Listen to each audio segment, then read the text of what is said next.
Hello friends, आप सभी को अमेजिंग वर्ल्ड में फिर से स्वागत है। आप सबको तो पता ही होगा कि कुछ ही दिनों पहले चाइना ने अपनी आर्टिफिशियल सन को सभी दुनिया के सामने इंट्रोड्यूस कराया है। ये चाइना का जो आर्टिफिशियल सन है, ये सूरज से तकरीबन 10 गुना ज़्यादा पावर प्रोड्यूस कर रहा था। तो आप सोच ही सकते हो कि ये कितना ज़्यादा पावर प्रोड्यूस कर रहा था और ये कितना पावरफुल है। ये जो आर्टिफिशियल सूरज है, ये बस 20 सेकंड्स के अंदर ही 160 मिलियन डिग्री सेल्सियस अपने अंदर से निकाल रहा था। अब आप सोच रहे होंगे कि ये कौन सी मशीन है जो इतनी पावरफुल चीज़ को अपने अंदर समेटी हुई थी। तो क्या आपको पता है कि ये मशीन जो कि बहुत ही एडवांस है, ये एक नकली सूरज बनाती कैसी है और ये कैसे काम करता है। इस नकली सूरज को जिस मशीन में बनाया जाता है उसका नाम है टोकामक रिएक्टर। ये टोकामक रिएक्टर कुछ कुछ ऐसा दिखता है। इस तरह के न्यूक्लियर पावर रिएक्टर को बिजली उत्पन्न करने के लिए भी इस्तेमाल किया जाता है। इन रिएक्टर्स में न्यूक्लियर फ्यूज़न की प्रोसेस को दोहराया जाता है। न्यूक्लियर फ्यूज़न वही प्रोसेस है जिस प्रोसेस से सूरज आज तक जिंदा है। इस प्रोसेस में हाइड्रोजन के दोनों आइसोटोप ड्यूटेरियम और ट्राइटेरियम को बहुत ही हाई प्रेशर के अंदर टकराया जाता है और इसी टकराव के कारण हीलियम का उत्पन्न होता है। जब ये सारा प्रोसेस हो रहा होता है, इसके साथ बहुत सारा पावर भी रिलीज होता है जिसको हम विस्फोट के रूप में देखते हैं। हमारा जो सूरज है, बिल्कुल यही प्रोसेस से हमें इतना सारा लाइट, एनर्जी और इतना सारा टेम्परेचर देती है। अब हम जानते हैं कि आखिर टोकामक रिएक्टर में कैसे एक नकली सूरज को बनाया जाता है। टोकामक रिएक्टर के चारों तरफ बहुत सारे कॉइल्स होते हैं जो कि उस रिएक्टर के अंदर हाई प्रेशर और टेम्परेचर को प्रोड्यूस करने में इस्तेमाल होते हैं।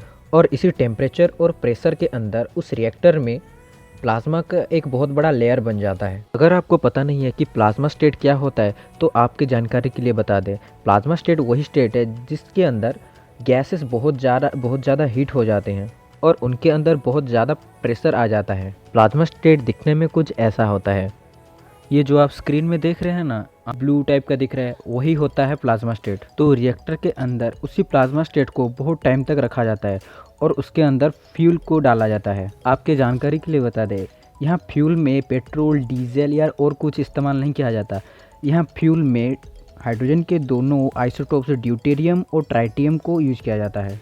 फिर रिएक्टर के अंदर प्लाज्मा की मौजूदगी में ड्यूटेरियम और ट्राइटियम को डाला जाता है। ड्यूटेरियम और ट्राइटियम को एक साथ मिलकर हीलियम बनाने के लिए बहुत सारा प्रेशर और टेम्परेचर चाहिए होता है जो कि प्लाज्मा उन्हें देती है। और इसी तरह प्लाज्मा में जो हीट है वो ड्यूटेरियम और ट्राइटियम को मिलाने में इस्तेमाल होती है जिसके कारण हीलियम निकलता है। और जब ये ड्यूटेरियम और ट्राइटेरियम खुद में मिलते हैं, उनमें बहुत बहुत बहुत ज़्यादा एनर्जी निकलती है और साथ ही साथ हीट और लाइट भी निकलती है। और इसी तरह एक रिएक्टर के अंदर न्यूक्लियर फ्यूजन प्रोसेस को दोहराया जाता है जो कि एक सूरज में भी होता है। यही सेम प्रोसेस हाइड्रोजन बॉम्ब में भी इस्तेमाल होता है। एक हाइड्रोजन बॉम्ब एक एटम बॉम्ब से 1000 गुना ज़्यादा पावरफुल होता है। आपने तो कई वीडियोस में भी देखा होगा कि जब एक एटम बॉम्ब गिरता है तो उसमें एक मशरूम टाइप का शेप बनता है।